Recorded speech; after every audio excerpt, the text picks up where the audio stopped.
Good morning, everyone. Today we're looking at John 20, verses 19 through 31.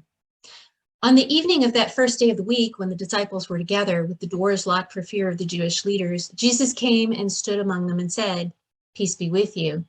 After he said this, he showed them his hands and side. The disciples were overjoyed when they saw the Lord. Again, Jesus said, "Peace be with you.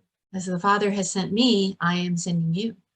And with that, he breathed on them and said, "Receive the Holy Spirit. If you forgive anyone's sins, their sins are forgiven. If you do not forgive them, they are not forgiven." Now, Thomas, one of the 12, was not with the disciples when Jesus came.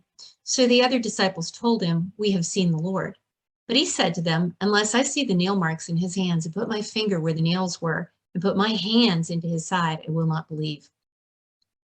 A week later, his disciples were in the house again, and Thomas was with them. Though the doors were locked, Jesus came and stood among them and said, "Peace be with you." Then he said, "Thomas, put your finger here, see my hands. Reach out your hand and put it into my side. Stop doubting and believe." Thomas said to him, "My Lord and my God."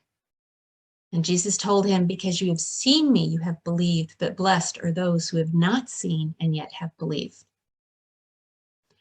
Jesus performed many other signs in the presence of his disciples, which are not recorded in this book. But these are written that you may believe that Jesus is the Messiah, the Son of God, and that by believing you may have life in his name.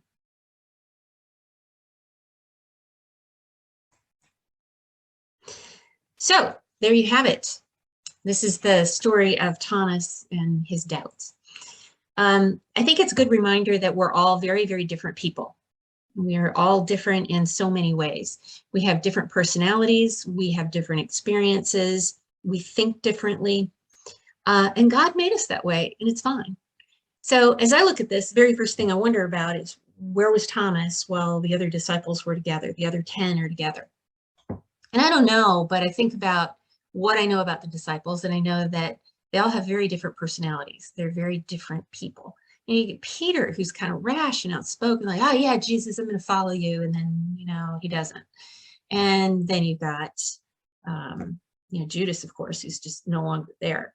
You've got John, who's a little bit of a dreamer, a poet.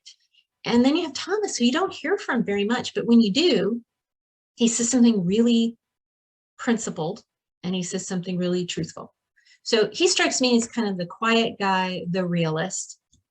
And so I think what's going on here is he's not there because he's probably the first moving out of that stage of fear into hope, into courage. And he's the one maybe going out and getting food.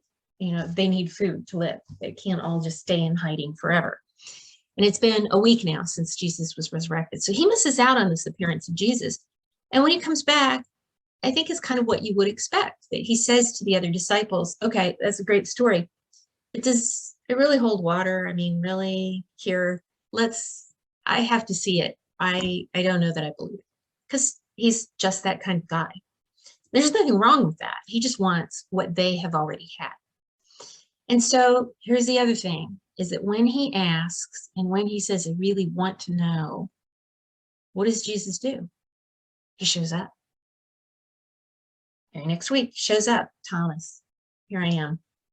Touch my wounds. Put your hand in my side." And he says to Thomas, "It's great that you believe, but blessed are those who don't have to see to believe." But he's not angry with Thomas because he understands that Thomas is, like all the other disciples, unique in his personality, unique in his experiences. And so it's a reminder that we all move from hope to fear to courage in our own way and in our own timing. And we all move from doubt to acceptance to a full profession of faith, saying, "My Lord and my God," like Thomas did, in our own time and in our own way. And that's perfectly acceptable to do that. So I'll be back midweek. Maybe we'll talk a little bit more about this story.